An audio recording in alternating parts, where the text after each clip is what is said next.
আকাশে যখন যুদ্ধের গর্জন শোনা যায় তখন মাটির কামান বা ট্যাঙ্কের শব্দ যেন মিলিয়ে যায়। আধুনিক যুদ্ধের ভাষা বদলে গেছে। এখন শক্তির আসল মঞ্চ সেই নীল আকাশ।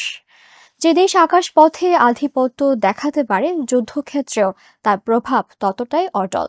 তাই তো যুক্তরাষ্ট্র, ফ্রান্স, রাশিয়ার মতো শক্তিধর দেশগুলো বছরের পর বছর ব্যস্ত থেকেছে অত্যাধুনিক যুদ্ধবিমান বানাতে। বিস্তারিত থাকছে ডেস্ক রিপোর্টে। 1990-এর দশকে চীনের বিমান বাহিনী ছিল দুর্বল, মুখ্য ভরসা মিগ-19, মিগ-21।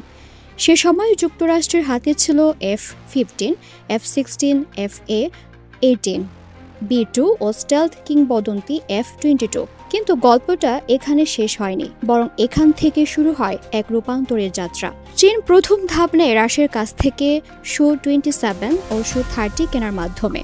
এগুলো শুধু তাদের বহর বাড়ায়নি, বরং প্রযুক্তি বোঝার পথও খুলে দেয়। এরপর নিজেরাই তৈরি করে নেন ইয়াংজে-11, যার গতিপথ পরিবর্তনের ক্ষমতা উন্নত ছিল, কিন্তু রাডার, স্টেলথ ও অ্যাভিওনিক্সে তখনও আমেরিকার থেকে পিছিয়ে। 2010-এর দশকে এসে চীন আরও সাহসী হয়, তৈরি করে চ্যাংডু-জে-10, তাদের প্রথম একক ইঞ্জিনের বহুমুখী যুদ্ধ বিমান। ফ্লাই বাই ওয়ার সিস্টেম, উন্নত অ্যাভিওনিক্স আর তীক্ষ্ণ নকশা সবই চোখে পড়ার মতো। কিন্তু স্টেলথ আর সেন্সর ফিউশনে তখনও যুক্তরাষ্ট্রকে হারাতে পারেনি তারা। তাদের আসল চ্যালেঞ্জ শুরু হয় পঞ্চম প্রজন্মের জেট দিয়ে, চ্যাংডু-জে-20 ও স্যানইয়াং FC-31। জে-20-র দুটি ইঞ্জিন তাকে দেয় দুর্দান্ত গতি, গোপন অস্ত্রবাহক স্থান, তাকে করে তোলে অদৃশ্য শিকারী। উন্নত রাডার আর দীর্ঘ দূরত্বের আক্রমণ ক্ষমতা তাকে মার্কিন আধিপত্যের সামনে দাঁড় করিয়ে দেয়। যদিও ইঞ্জিনের পারফরম্যান্সে নিয়ে কিছু প্রশ্ন এখনও রয়ে গেছে।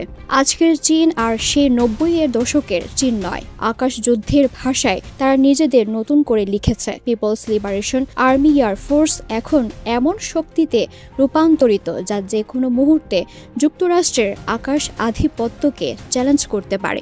যেন আকাশে প্রতিটি মেঘে এখন লুকিয়ে আছে শক্তির ঘোষণা। এক নতুন শীতল যুদ্ধ, যেখানে গুলি নয়, প্রযুক্তির সবচেয়ে বড় অস্ত্র। মিগের ছায়া পেরিয়ে জে-20 পর্যন্ত এটা শুধু যুদ্ধ বিমানের গল্প নয়, এটা এক জাতির ইচ্ছার শক্তি, পরিকল্পনা আর পরিবর্তনের অদম্য যাত্রা। দিলরুবা তন্নি, ভোরের আকাশ।